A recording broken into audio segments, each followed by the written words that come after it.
임자도 처녀는 모래 서말을 먹어야 시집을 간다는 말이 전해질 정도로 모래가 많은 섬 신안 임자도.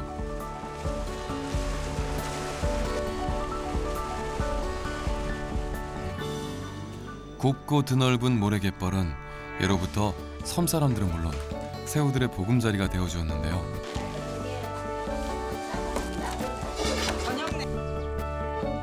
병어, 민어 등을 불러들이는 황금어장의 1등 공신이자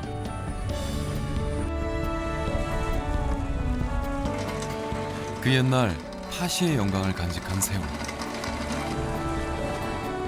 계절에 따라 다른 모습으로 찾아오는 새우를 만나러 임자도의 북쪽 끝 전장포로 향합니다.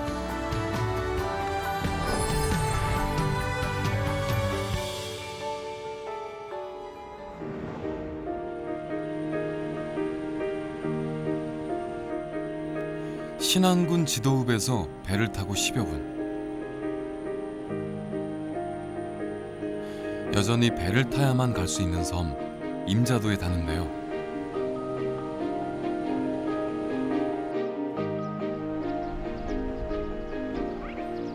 임자도에서도 북쪽 끝 풍요의 바다와 맞닿은 이곳이 바로 전장포입니다.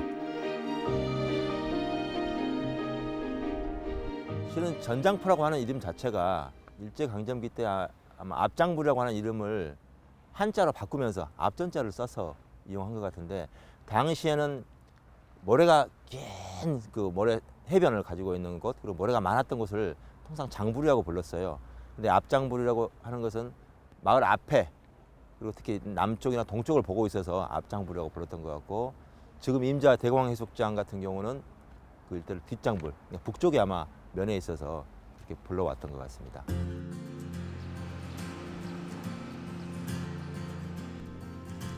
평평한 모래 앞마당을 가진 항구. 그 지명이 말해주듯 임자도는 앞마당뿐만 아니라 섬 전체가 모래로 이루어진 섬인데요.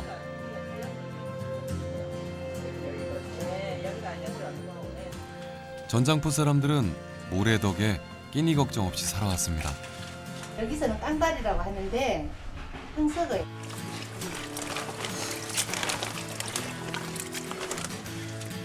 영양 많고 드넓은 모래갯벌을 찾아 황서어는 물론이고 새우, 병어, 민어 등 여러 어종들이 1년 내내 찾아오기 때문이죠.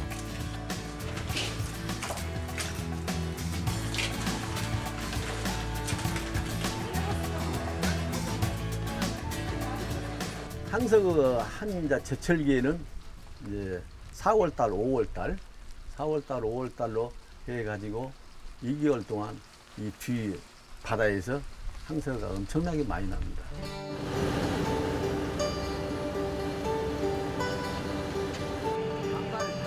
특히 황석어는 새우젓 산지로 알려진 전장포의 또 다른 명물인데요. 각종 젖새우들이 잡히기 전 봄을 알리며 전장포 앞바다를 북적이게 합니다.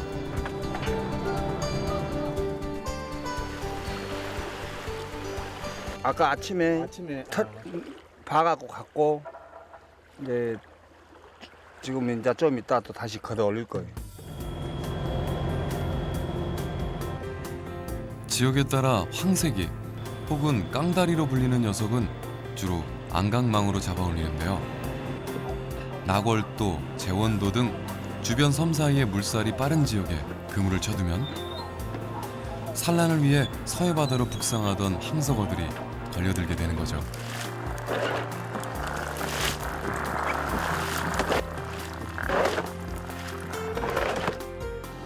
이런 방법으로 배 한 척당 평균 4개의 그물을 사용합니다.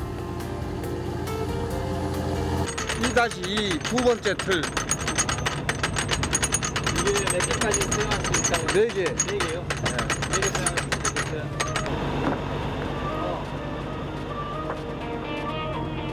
통통하게 오른 살에 알까지 가득 품은 황석어는 알려서 보관하기도 하지만 대부분이 젓갈로 담가지는데요.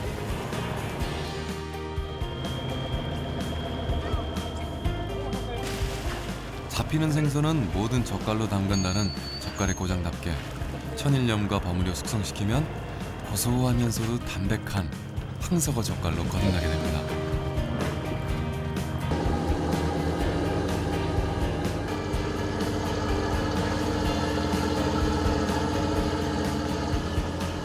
초봄에 담가둔 황석어 젓갈은 초겨울이면 알맞게 사가 김장 재료로 사용하기도 하는데요.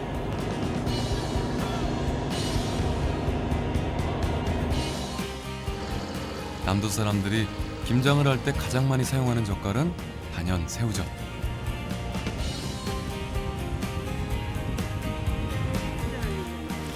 새우젓 하면 가장 먼저 떠오르는 것도 전장포인데요.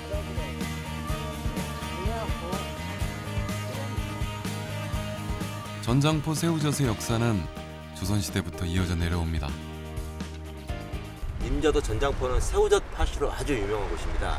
그 조선시대 기록에 의하면 신동국 여지 승남 기록에도 남아 있는데요. 일제강점기 이후에는 이제 전장포 파시로 알려질 정도로 새우가 전국의 60% 이상을 생산했던 곳입니다.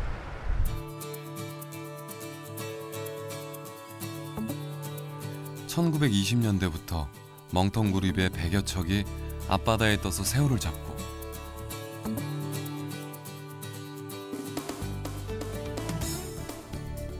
(1950, 60년대에는) 엄청난 규모의 파시가 열려 마을 전체가 들썩이던 전장포항.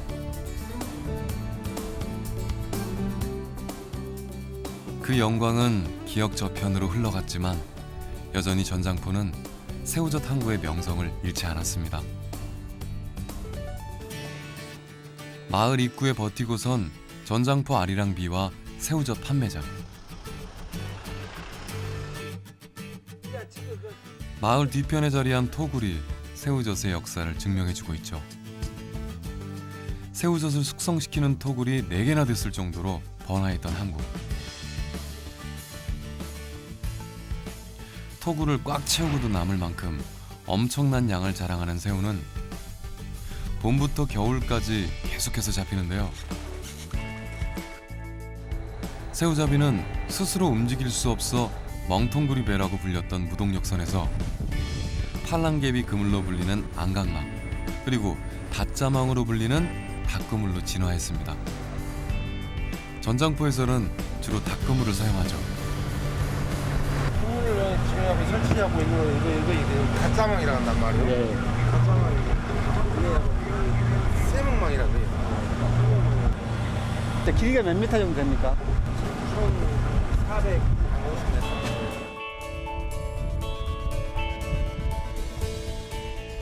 스스로 물길을 가르며 이동하지 못하는 새우는 조류에 따라 움직이는데요.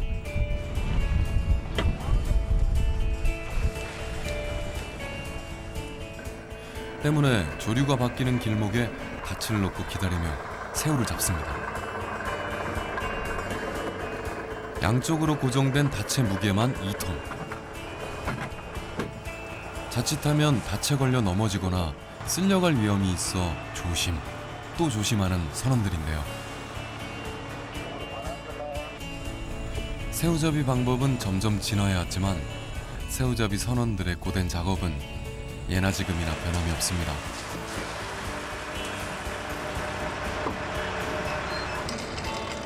새우는 조류를 이용해 드는 물, 나는 물, 총 하루 4번 그물을 올리는데요. 이를 두고 하루에 너물 본다고 이야기합니다. 안강망 그물은 자루 그물로 돼 있어 상관이 없지만 닭그물은 물 보는 시간이 조금이라도 늦어 조류가 바뀌면 그물에 걸린 새우를 놓쳐버리기 때문에 말 그대로 시간과의 싸움인데요. 2시간 그물 올리고 4시간 자투리 잠을 자는 고된 작업이 이어집니다.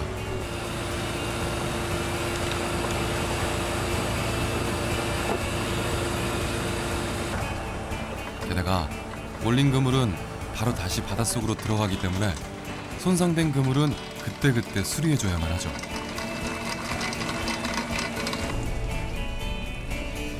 찬바람이 기승을 부리는 11월부터는 동백화가 제철입니다.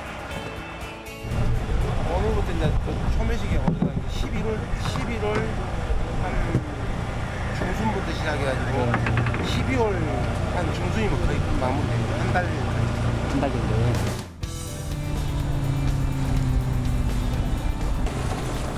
봄부터 가을까지 잡은 새우는 보통 새우젓으로 이용되지만 겨울에 잡은 동백화는 젓갈이 아닌 생새우로 활용되는데요. 김장김치에 넣으면 시원한 맛을 돋워 수요가 있는 김장철. 11월, 12월 단 2달간만 만나볼 수 있는 귀한 새우입니다. 갓 건져 올린 싱싱한 동백화는 배 위에서 바로 분류 작업에 들어갑니다. 닭그물에는 잡어들도 많이 들어오기 때문에 분류 작업이 필수인데요.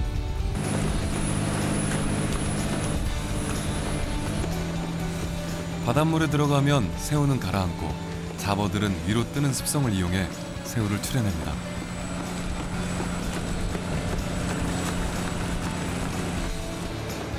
바닷물이 든 통 속에 잡어와 새우가 든 바구니를 넣고 흔들면 틈 사이로 새우만 쏙쏙 빠져나가게 되는 거죠.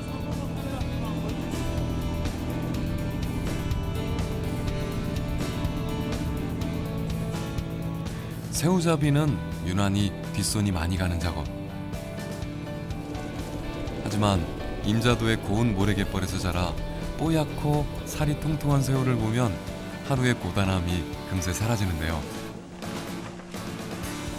4cm 내외의 이 작은 녀석이 전장포 사람들의 효자이자 병어, 민어 등을 불러들이는 임자도 황금어장의 비밀입니다.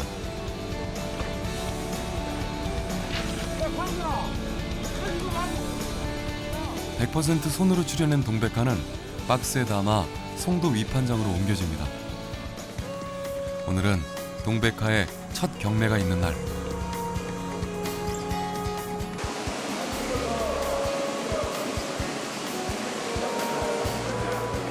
초매식을 맞아 조촐한 차례상이 마련됐네요.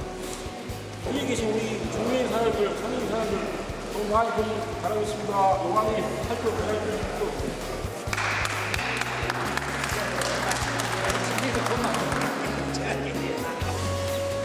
진심을 담아 기원하는 어민들과 수협 관계자들. 간절한 마음을 용왕님도 들으셨겠죠? 우리가 생새우 판매나 어민들이 추운 겨울에 바다에서 어렵게 어장을 하고 그러니까 우리가 그 안전을 기하는 차 안에서 그것을 가볍게 차려가지고 이렇게 막걸리 한 잔씩 넣고 안전을 기하는 의미에서 소매시에서 약식으로 적용하고 있습니다.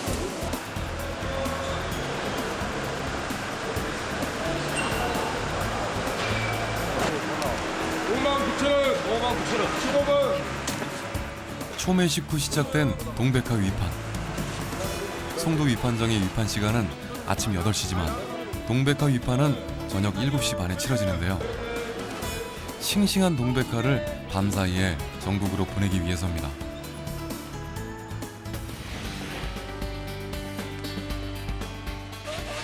송도 위판장 옆에 위치한 수산물 판매장.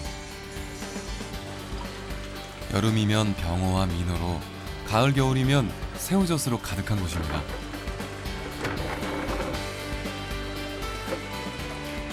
인천 새우도 많이 나오거든요. 자, 여기 배들이 이제 여기가 이렇게 많이 안 나오니까 인천 가서 작업을 해가지고 여기서 경매를 가요. 자, 그런 건 이제 인천은 좀 가격이 저렴하고 여기 신안 앞바다에 나온 거는 좀 비싼 대신에 고소한 맛이 더 있는 것 같아요.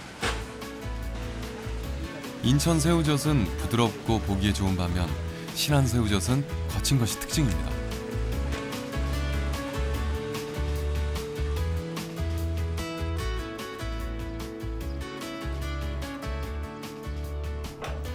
새우젓은 서식하는 지역은 물론 잡히는 시기에 따라 맛과 가격, 그리고 이름이 제각각인데요.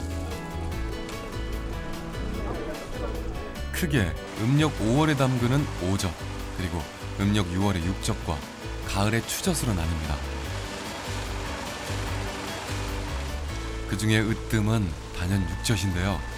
알이 차고 살이 튼실해서 씹는 식감이 좋으며 단맛이 납니다.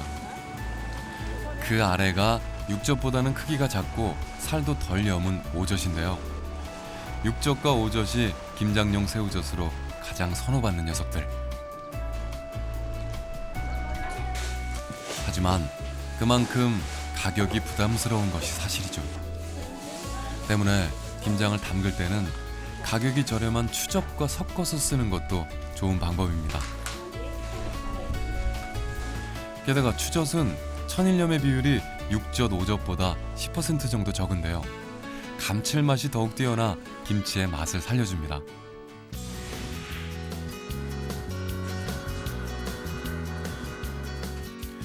겨울에 잡히는 흰새우, 동백화 역시 김장김치의 맛을 살려주는 1등 공식. 젓갈로 만들어 넣는 다른 새우와 달리 생으로 사용하는데요. 믹서기에 잘 갈아 넣어주면 김치의 시원한 맛을 더해줍니다. 국물이 지저분하지 않고 깔끔한 것도 특징이죠. 추젓은 소금으로 간했기 때문에 간이 맞고요. 동백화는 답니다. 시원하면서 달아요. 그래서 동백화는 맛있어요.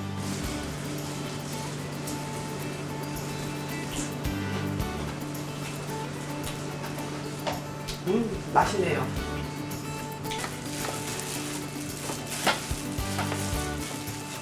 싱싱한 동백화는 깔끔하고 시원한 맛을, 알맞게 곰삭은 새우젓은 김치의 진하고 깊은 맛을 내주는데요. 게다가 소화를 돕고 지방질을 덜어줘 천연 소화제의 역할을 톡톡히 해내고 있습니다.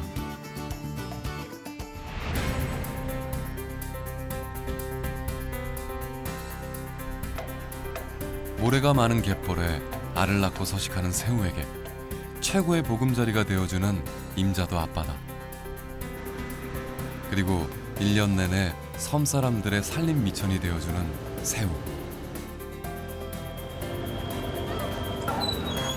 고운 모래를 닮아 뽀얗고 육질이 단단한 새우에 달고 고소한 맛에 천일염이 더해져 우리나라 최고의 새우젓으로 거듭나는데요.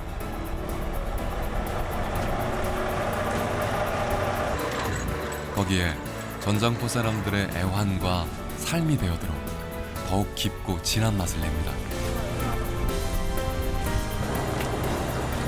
흥청거리던 파시의 영광은 사라졌지만 여전히 잡혀 올라오는 새우가 있어 전장포의 명성은 내일도 그리고 내년에도 쭉 이어질 겁니다.